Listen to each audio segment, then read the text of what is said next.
আসসালামু আলাইকুম রহমতুল্লাহি ওয়া বারাকাতুহু। সমস্ত প্রশংসা একমাত্র আল্লাহর জন্য। আলহামদুলিল্লাহ, আমরা সুন্দরবনে ঢোকার সাথে সাথে আমাদের নৌকাটা আটকে যায়।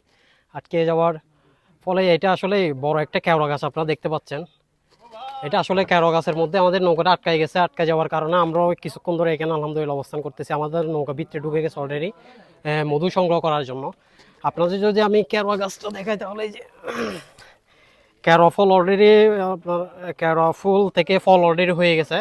কেওড়া ফলের বৈশিষ্ট্য হচ্ছে এটা আসলে টক টাইপের, প্রচুর গাছ হয় এটার মধ্যে, ফুলের সংখ্যাটা অনেক বেশি থাকে। আমাদের সুন্দরবনের মধ্যে যে পরিমাণ ফুল হয়, যেমন কলিশা, গরান, বাইং, তার মধ্যে একটা হচ্ছে অন্যতম হচ্ছে কেওড়া। কেওড়া কেওড়া ফুল থেকে যে মধুটা হয় এটা একটু টক টাইপের। এটা যদি আপনারা নিয়ে থাকেন, এই বৈশিষ্ট্যগুলাই যদি আপনি নেন তাহলে আপনি প্রতারিত হবেন না, না হলে আপনি প্রতারিত হবেন।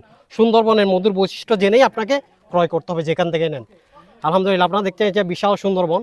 সুন্দরবনের আমরা যে নৌকাটা সিঙ্গেল নৌকা সেটা ভিতরে প্রবেশ করছে চাকের জন্য। চাক ইনশাল্লাহ কিছুক্ষণ পরে আশা করি আমরা পাবো ইনশাল্লাহ তাআলা।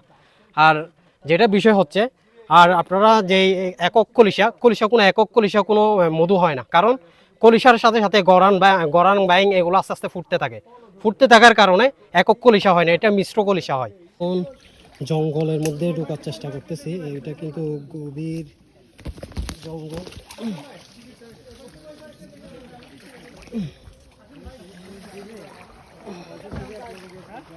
ও ভাই,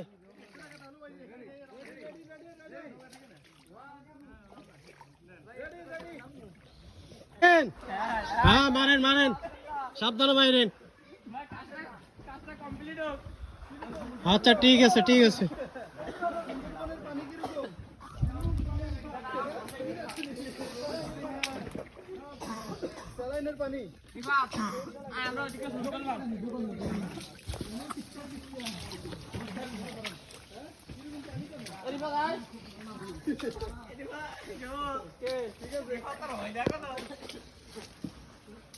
আমরা অবশেষে মৌচাকের সন্ধান পাইছি।